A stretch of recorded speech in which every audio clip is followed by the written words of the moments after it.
আজকে আপনাদের সাথে শেয়ার করব ফুলকপি ভাজি।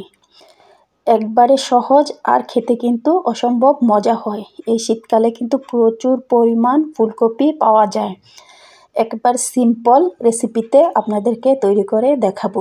আশা করি আপনাদের কাছে ভালো লাগবে। Hello everyone, welcome back to my channel. ফুলকপিটা খেতে যেমন টেস্টি, দেখতেও কিন্তু তেমনি লোভনীয়।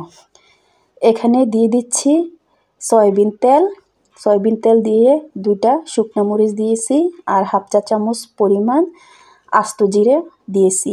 দিয়ে জিরা আর মরিচটাকে একটু ভেজে তারপরে দিয়ে দিচ্ছি একটা কুচানো পেঁয়াজ, দিয়ে দিচ্ছি কুচানো রসুন পেঁয়াজ দিয়ে একটু ভেজে নেব যেন রসুন আর পেঁয়াজটা নরম হয়ে যায়।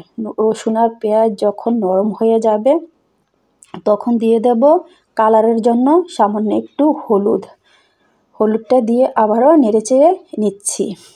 হলুদ চাইলে আপনারা বাদ দিতে পারেন, হলুদটা দিলে কিন্তু কালারটা সুন্দর হয়, এর জন্য হলুদ দিয়েছি। দিয়ে দিচ্ছি 2টা কুচানো আলু। এখানে ফুলকপি অর্ধেকটা ছোট করে কেটে নিয়েছি।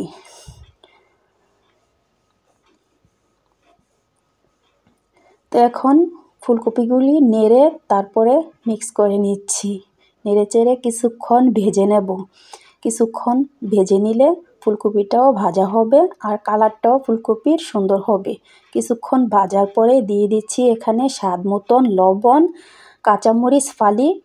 কাঁচামরিচ ফালি দিয়ে দিচ্ছি একটু পরিমাণ পানি দিয়ে আবারও নেড়েচেড়ে নিচ্ছি যেন ফুলকপিটা ভালোভাবে সিদ্ধ হয়। পানি দিয়ে আবারও কিছুক্ষণ নেড়ে পানিটাকে একটু টানিয়ে নেব।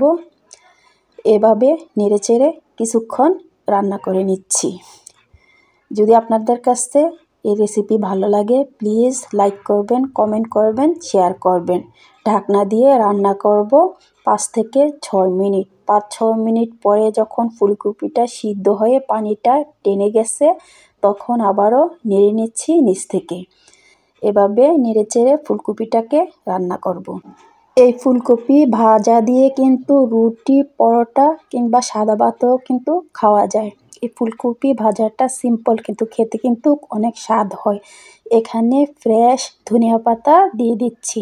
ধনিয়া পাতাটা একটু বেশি পরিমাণেই দিয়েছি কারণ শীতকালে কিন্তু ধনিয়া পাতার ভিতরে অনেক পরিমাণ সেন্ট থাকে। আমার কাছে ভালো লাগে, এর জন্য আমি একটু বেশি পরিমাণেই ফুলকপি ভাজিতে দিয়েছি। এই যে ভাজিটা কিন্তু আমার হয়ে গেছে, এর চেয়ে বেশি হলে ফুলকপিগুলি ভেঙে যাবে, দেখতে ভালো লাগবে না। তো এ পর্যায়ে কিন্তু ফুলকপিগুলি আমি উঠিয়ে নিচ্ছি। এই ফুলকপি ভাজিটা বাচ্চারাও কিন্তু অনেক পছন্দ করে। তো এখন বাটিতে নিয়ে নিচ্ছি ভাজিটাকে।